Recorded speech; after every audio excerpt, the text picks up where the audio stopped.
बचपन ऐसा गुजरा कि जेब में एक रियाल तक ना था, और जवानी ऐसी गुजारी कि Guinness book of world record में सही तरीन इंसान कहलाया।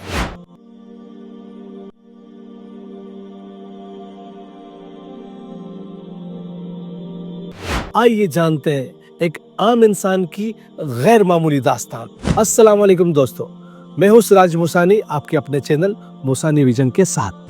एक दिन स्कूल इंतजामिया ने एक तफरीही टूर प्लान किया और तमाम बच्चों से एक एक रियाल जमा करवाने को कहा। एक बच्चा दौड़ता हुआ घर की तरफ गया और अपने वालिदैन से अपनी ख्वाहिश का इजहार किया कि वो भी इस तफरीही टूर में जाना चाहता है, लेकिन वालिदैन के पास उस बच्चे को देने के लिए एक रियाल तक ना था। वो बच्चा बहुत रोया।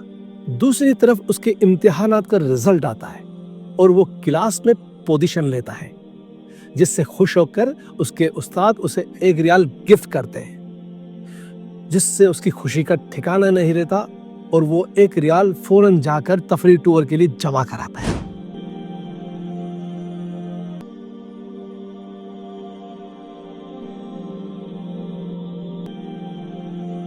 वक्त को जैसे पर लग जाते हैं। ये अपनी तालीम मुकम्मल करके जद्दा शहर में एक कमरे को बैंक का नाम देकर अपना काम शुरू करते हैं और देखते ही देखते पूरे सऊदी अरब के अंदर बैंकों का एक जाल बिछा देते हैं। फिर एक दिन वो अपने उसी उस्ताद की तलाश में निकलते हैं। उस्ताद से मुलाकात होती है। अब तो वो रिटायर हो चुके हैं और उनके माशी हालात ऐसे हैं कि घर का चूल्हा तक जलाना मुश्किल हो चुका है। वो अपने उस्ताद को अपने साथ गाड़ी में बिठाते हैं और कहते हैं, आए मेरे साथ, आपका एक कर्ज है मुझ पर। उस्ताद हैरत से कहते हैं, मुझ मिस्किन का कर्ज किस पर हो सकता है? फिर वो अपने उस्ताद को याद कराते हैं कि कुछ सालों पहले आपने मुझे एक रियाल दिया था। उस्ताद मुस्कुराते हुए कहते हैं, क्या वो एक रियाल मुझे वापस करने आए हो? वो एक बंगले के सामने जाके गाड़ी खड़ी करते हैं, जिसमें एक कीमती गाड़ी भी खड़ी है। अपने उस्ताद मोहतरम से कहते हैं कि ये बंगला और ये गाड़ी अब आपकी है और आपके आने वाले तमाम इखराजात भी मेरे जिम्मे हैं। उस्ताद की आंखों में आंसू आ जाते हैं। वो कहते हैं कि ये शानदार बंगला और ये कीमती गाड़ी तो बहुत ज्यादा है। वो अपने उस्ताद से कहते हैं कि इस वक्त जो आपकी खुशी है उससे कई गुना ज्यादा मेरी खुशी का आलम था जब आपने मुझे एक रियाल इनाम दिया था। ये कहानी है सऊदी अरब के सबसे मारूफ बैंक अल राजही के मालिक सुलेमान अल राजही की।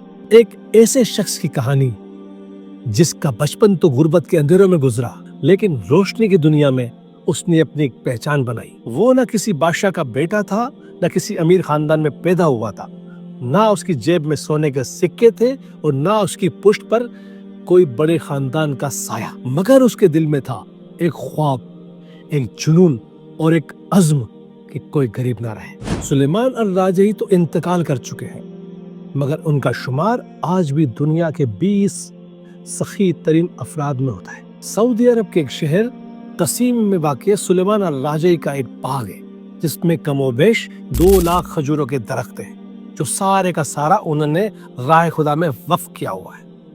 इस बाग में 45 किस्म की खजूरें होती हैं, जिसकी सालाना पैदावार 10,000 टन तक है। ये बाग रुए जमीन पर पाया जाने वाला सबसे बड़ा वक्फ बाग है। इस बाग की आमदनी से दुनिया भर में फलाई काम, मसाजिद की तामीर और हरमैन शरीफैन में इफ्तारी के दस्तरख्वान लगाए जाते हैं। सुलेमान अल राजही ने 2010 में अपनी बेगमात, बच्चों और अपने अजीज व अकारिब को बिठाकर अपनी तमाम जायदाद उनमें तकसीम कर दी, और जो इनके हिस्से में आया सारा का सारा इन्होंने अल्लाह की राह में वक्फ कर दिया। उन्होंने सिर्फ कोरोना वायरस के लिए 170 मिलियन रियाल इमदाद कर दी और अपने मक्का मुकर्रमा के 2 होटल वजारत सेहत के हवाले कर दिए। एक इंटरव्यू के दौरान जब एक रिपोर्टर ने इनसे पूछा कि आपने इतनी ज्यादा दौलत इमदाद कर दी है, क्या आपको अफसोस नहीं होता? सुलेमान अल राजही मुस्कुराकर कहने लगे,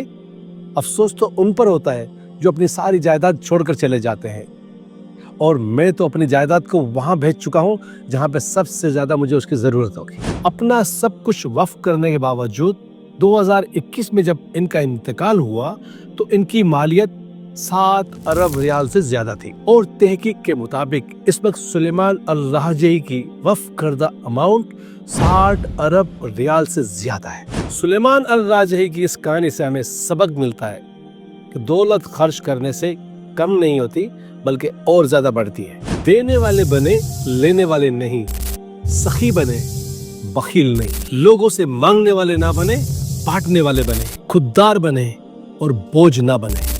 जो देने वाले होते हैं हमेशा उनकी इज्जत और वकार में बेइंतहा इजाफा होता है और अल्लाह पाक उनके लिए रिस्क के दरवाजे खोल देता है। अपने लिए तो सब ही जीते हैं इस जहां में, है जिंदगी का मकसद औरों के काम आना। अस्सलाम वालेकुम। पाकिस्तान पाइंदाबाद।